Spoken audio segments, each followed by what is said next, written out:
যথাযোগ্য মর্যাদায় ওয়েলসের রাজধানী কার্ডিফে উদযাপিত হলো ঈদ উল আজহা। সবগুলো মসজিদেই ছিল মুসল্লিদের ভিড়। মোহাম্মদ রফিকুল ইসলামের রিপোর্টে দেখুন বিস্তারিত। খুবই আনন্দঘন পরিবেশে ওয়েলসের রাজধানী কার্ডিফেও উদযাপিত হল ঈদ উল আজহা। যথাযোগ্য মর্যাদায় উদযাপিত ঈদের দিনে কার্ডিফের আবহাওয়া খুবই ভালো ছিল। এখানকার সবকটি মসজিদেই ছিল মুসল্লিদের উপচে পড়া ভিড়।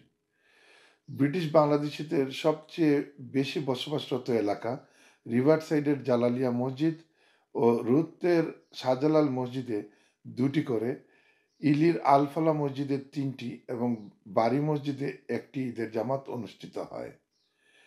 জালালিয়া মসজিদে প্রথম জামাতে ইমামতি করেন মৌলানা আব্দুল মুক্তাদির, দ্বিতীয় জামাতে ইমামতি করেন হাফিজ মৌলানা জালাল উদ্দিন।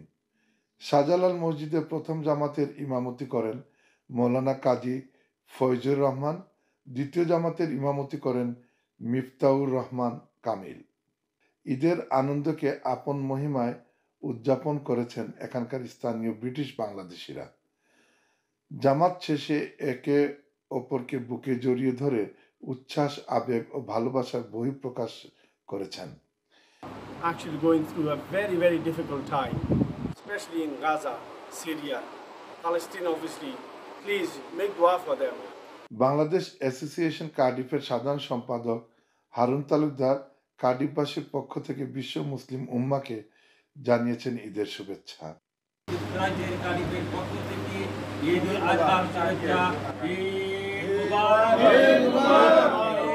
ভ্রাতৃদের বন্ধনে একে অপরকে জড়িয়ে নিতে ঈদ যেন সেতুবন্ধন হয়ে কাজ করে। ছোট বড় ভেদাভেদ ভুলে গিয়ে সবাই যেন ঐক্যবদ্ধভাবে বসবাস করার এই পরিবেশটিকে ধরে রাখতে পারেন, এমনটাই প্রত্যাশা করেছেন এখানকার বাংলাদেশি কমিউনিটি। ঈদ উল আজহার দিনে মহান আল্লাহ পাক আমাদের প্রত্যেকের ঘরে ঘরে শান্তি সমৃদ্ধি দিয়ে ভরিয়ে দিই। কার্ডিফ থেকে মোহাম্মদ রফিকুল ইসলাম, আইয়ন নিউজ।